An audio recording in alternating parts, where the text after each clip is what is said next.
To the point programme में स्वागत है आपका। आज का हमारा विषय है भारत के विकास का इंजन लॉजिस्टिक्स सेक्टर। आइए सबसे पहले जानते हैं ये चर्चा में क्यों है। हाल ही में भारत के लॉजिस्टिक्स क्षेत्र में एक परिवर्तनकारी वृद्धि देखी गई है। इस वृद्धि की वजह राष्ट्रीय लॉजिस्टिक नीति, पीएम गति शक्ति मास्टर प्लान और यूएलआईपी जैसे प्रौद्योगिकी प्लेटफॉर्मों जैसी प्रमुख सरकारी पहलों को बताया जा रहा है। इसका उद्देश्य आपूर्ति श्रृंखला को सुव्यवस्थित करना, लॉजिस्टिक्स लागत को कम करना और देश भर में दक्षता को बढ़ाना है। बता दें कि भारत 2027 तक 5 ट्रिलियन अमेरिकी डॉलर की अर्थव्यवस्था बनने की आकांक्षा रखता है। इसलिए लॉजिस्टिक्स क्षेत्र को मजबूत करना आकांक्षाओं को अवसरों से जोड़ने में महत्वपूर्ण भूमिका निभाएगा। आइए जानते हैं लॉजिस्टिक्स क्षेत्र के महत्व के बारे में। लॉजिस्टिक्स संसाधनों के अधिग्रहण, भंडारण और उनके अंतिम गंतव्य तक परिवहन के प्रबंधन की समग्र प्रक्रिया को संदर्भित करता है। भारत का लॉजिस्टिक्स उद्योग देश की आर्थिक वृद्धि का अभिन्न अंग है, जिसका मूल्य 2021 में 215 बिलियन अमेरिकी डॉलर था। वर्ष 2026 तक 10.7% की अपेक्षित चक्रवृद्धि वार्षिक वृद्धि दर के साथ लॉजिस्टिक क्षेत्र निरंतर विस्तार के लिए अच्छी स्थिति में है। यह क्षेत्र न केवल विनिर्माण, खुदरा और ई-कॉमर्स को बढ़ावा देता है, बल्कि लाखों नौकरियां भी पैदा करता है। इसको बुनियादी ढांचे का दर्जा देने से सरकार के फैसले से दीर्घकालिक कम लागत वाली फंडिंग संभव हो गई है, जिससे यह भारत के आर्थिक परिदृश्य का एक महत्वपूर्ण हिस्सा बन गया है। आइए अब नजर डालते हैं प्रमुख सरकारी पहलों पर।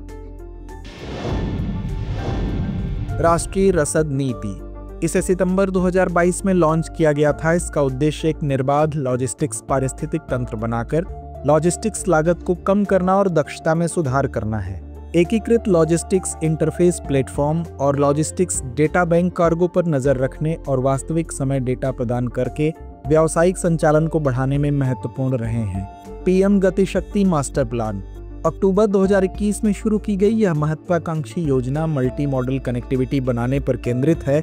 यह कुशल अवसंरचना नियोजन के लिए 1700 डेटा परतों का उपयोग करता है, जिससे लॉजिस्टिक्स संचालन तेज और अधिक समन्वित हो जाता है। डेडिकेटेड फ्रेट कॉरिडोर, भीड़भाड़ कम करने और परिवहन लागत कम करने के लिए सरकार विशेष रूप से भारी माल ढुलाई के लिए 2 समर्पित माल गलियारा पूर्वी और पश्चिमी डीएफसी विकसित कर रही है। समुद्री अमृतकाल विजन 2047, यह दृष्टिकोण बंदरगाह क्षमता विस्तार, स्वचालन को बढ़ावा देने और हरित पहल को बढ़ावा देकर भारत के समुद्री क्षेत्र को मजबूत बनाने पर केंद्रित है। मल्टी मॉडल लॉजिस्टिक्स पार्क, ये पार्क भंडारण, परिवहन और वितरण को एकीकृत करते हैं, जिससे रसद दक्षता बढ़ती है।